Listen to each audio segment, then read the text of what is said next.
नमस्ते दोस्तों। आज हम बात करेंगे एक बहुत ही इम्पोर्टेंट और फाउंडेशनल कॉन्सेप्ट की, फंडामेंटल राइट्स, जिसे हम मूल अधिकार कहते हैं। ये वही राइट्स हैं जो एक सिटीज़न के बेसिक डिग्निटी को प्रोटेक्ट करते हैं, फ्रीडम, इक्वालिटी, एक्सप्रेशन और जस्टिस का गारंटी देते हैं। इस वीडियो में हम समझेंगे स्कीम ऑफ फंडामेंटल राइट्स कौन क्लेम कर सकता है, किसके अगेंस्ट एनफोर्स किए जा सकते हैं और किस सिचुएशन में सस्पेंड किए जा सकते हैं। चलिए शुरू करते हैं। फंडामेंटल राइट्स यानी मूल अधिकार कॉन्स्टिट्यूशन के पार्ट 3 आर्टिकल 12 से 35 तक दिए गए हैं। ये राइट्स किसी भी सिटीजन के फ्रीडम, डिग्निटी और डेवलपमेंट के लिए एसेंशियल हैं। और सबसे बड़ी बात, ये राइट्स जस्टिसेबल हैं। अगर आपका राइट वायोलेट होता है तो आप सुप्रीम कोर्ट या हाई कोर्ट जा सकते हैं। Doctor B.R. अंबेडकर ने इन्हें कॉन्स्टिट्यूशन का कॉन्शियंस कहा था, मतलब इनके बिना कॉन्स्टिट्यूशन अधूरा है। Fundamental rights categories articles 14 to 32 होस्ट तो दोस्तन फंडामेंटल राइट्स टोटल 6 कैटेगरीज में डिवाइड हैं। 1 right to equality article 14 to 18। Article 14 सबके लिए लॉ के सामने इक्वालिटी। आर्टिकल 15 डिस्क्रिमिनेशन का ban on religion, caste, gender. Article 16 equal opportunity in government jobs. Article 17 untouchability का टोटल एबोलिशन। आर्टिकल 18 टाइटल्स का abolition, सिर्फ एकेडमिक मिलिट्री टाइटल्स अलाउड। ये ensure करता है कि हर सिटीजन को इक्वल ट्रीटमेंट मिले। ओन चिंदो right to freedom article 19 to 22। Article 19 6 freedoms, बोलने की, मूवमेंट की, प्रोफेशन चूज करने की, etcetera. Article 20 criminal law protection, कोई एक्स पोस्ट फैक्टो लॉ नहीं, डबल पनिशमेंट नहीं।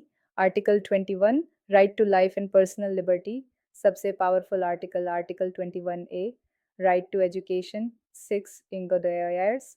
Article 22 protection against illegal arrest, ये राइट्स पर्सनल लिबर्टी और फ्रीडम को प्रोटेक्ट करते हैं। 3 right against exploitation article 23 and 24। Article 23 human trafficking और फोर्स्ड लेबर का बन। आर्टिकल 24 चिल्ड्रन को हैजर्डस जॉब्स में एम्प्लॉय नहीं कर सकते, ये इकोनॉमिक और फिजिकल एक्सप्लॉयटेशन से बचाते हैं। 4 right to freedom of religion article 25 to 28। Freedom of religion, conscience, practice और मैनेज करना रिलीजियस टैक्स और रिलीजियस इंस्ट्रक्शन का रिस्ट्रिक्शन, सेक्युलर स्टेट का फाउंडेशन ये राइट्स बनाते हैं। Parents, cultural and educational rights article 29 and 30 minorities को अपनी लैंग्वेज, कल्चर और एजुकेशन इंस्टीट्यूशन इस्टेब्लिश करने का राइट इंडिया के प्लूरलिज्म को प्रोटेक्ट करता है। 6 right to constitutional remedies article 32। अगर आपका फंडामेंटल राइट वायलेट हो तो आप सुप्रीम कोर्ट डायरेक्टली अप्रोच कर सकते हो। कोर्ट राइट्स इशू करता है, जैसे कि habeas corpus, mandamus etcetera. Doctor Ambedkar ने आर्टिकल 30 को कहा, it is the heart and soul of the constitution. अब सवाल उठता है, इन राइट्स को कौन क्लेम कर सकता है? ए सभी लोग, citizens plus foreigners. Article 14 equality before law. Article 20 protection in criminal cases. Article 21 right to life. Article 22 protection against arrest. Article 23 and 24 against exploitation. तो ये यूनिवर्सल हैं, फॉरेन नेशनल्स भी क्लेम कर सकते हैं। सिर्फ सिटीजन्स के लिए आर्टिकल 15 एंड 16 डिस्क्रिमिनेशन और जॉब्स में equality. Article 19 6 fundamental freedoms. Article 29 and 30 minority, cultural, educational rights. Legal persons, companies, firms भी कुछ राइट्स क्लेम कर सकते हैं। Article 14 equality before law. Article 19D1G freedom to trade, profession. Example, अगर एक company के अगेंस्ट डिस्क्रिमिनेटोरी टैक्स लॉ बन जाए तो वो आर्टिकल 14 के अंडर चैलेंज कर सकती है। अब सवाल है, ये राइट्स किसके अगेंस्ट इन्फोर्स किए जा सकते हैं? ए आर्टिकल 12। स्टेट का मतलब क्या होता है? स्टेट का मतलब होता है सेंट्रल और स्टेट गवर्नमेंट, पार्लियामेंट और state legislatures, local bodies, municipalities, panchayat, public authorities, PSU, public sector undertakings. Example, अगर कोई पब्लिक यूनिवर्सिटी आपको एडमिशन से मना करती है बिना वैलिड रीज़न के, तो आप उसके अगेंस्ट आर्टिकल 14 के अंडर केस फाइल कर सकते हो। बी प्राइवेट इंडिविजुअल्स के अगेंस्ट। ज़्यादा राइट्स स्टेट के अगेंस्ट इन्फोर्स किए जाते हैं, लेकिन कुछ एक्सेप्शंस हैं।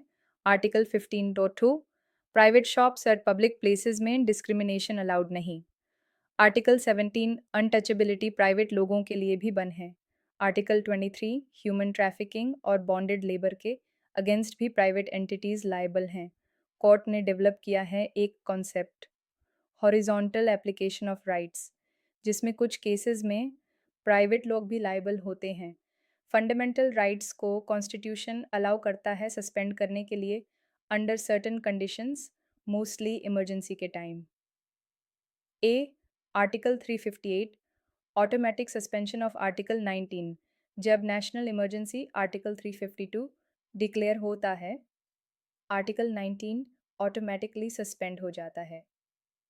एग्जाम्पल वॉर या एक्सटर्नल अग्रेशन के time. B article 359 suspension of other rights. President एक ऑर्डर के थ्रू कह सकते हैं कि किसी स्पेसिफिक राइट को एनफोर्स नहीं किया जा सकता कोर्ट्स में, लेकिन आर्टिकल्स 20 एंड 21 को सस्पेंड नहीं किया जा सकता। Right to life and criminal protection always remain. Historical example emergency of 1975 मेन आर्टिकल 21 तक सस्पेंड कर दिया गया था। ADM Jabalpur case. Justice Khanna ने दिसेत में बोला, राइट टू लाइफ बिना कॉन्स्टिट्यूशन के भी होता है। कोर्ट ने फंडामेंटल राइट्स को डायनामिक और लिविंग कॉन्सेप्ट बनाया है। कुछ लैंडमार्क जजमेंट्स मनेका गांधी व यूनियन ऑफ इंडिया आर्टिकल 21 को ब्रॉडर इंटरप्रिटेशन मिला। Due process of law Kesavananda Bharati case fundamental rights part of basic structure. Vishaka guidelines workplace sexual harassment को आर्टिकल 14 1931 के अंडर प्रोहिबिट किया।